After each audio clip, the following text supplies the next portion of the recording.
Malachi, this doesn't affect you directly because you're not a defensive back, but all this stuff about DBU as a receiver, do you think about, I want to go out and show that we've got some receivers too? Definitely. You know, we hear the talk about DBU all the time, and we know that, you know, the argument is between us and Florida, but at the same time, we try not to buy into that because we know weekly, being in the SEC, we're going to face good defensive backs week in and week out. So, you know, I really don't feel like that's going to affect our performance this week at all. And I know our defensive back is just working like it's any other game because I know they have a lot of confidence in their game, as well as they do in us as receivers. And just this week, we're going to try and do our job, nothing more, nothing less, and you know, just try and make plays through the air and on the ground blocking.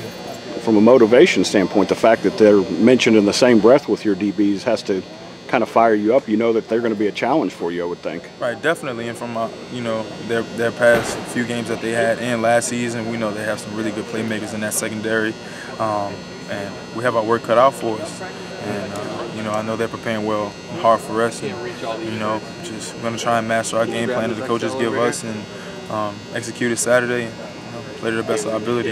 This will only be your second game against them, but the last few years, LSU, Florida, probably the last 12, 15 years, it's been a very physical, very competitive game. When you were being recruited, did they talk to you a little bit, and have you paid attention to some of those games? Right, definitely. You know, as I was growing up, you know, Florida LSU game would always be a game that I paid attention to and watched. Just being an LSU fan growing up, and I always knew the game would have a lot of hype, and I know this year is not going to be any different, especially that we're both undefeated, and you know, it's going to be a fun night game in Death Valley Saturday.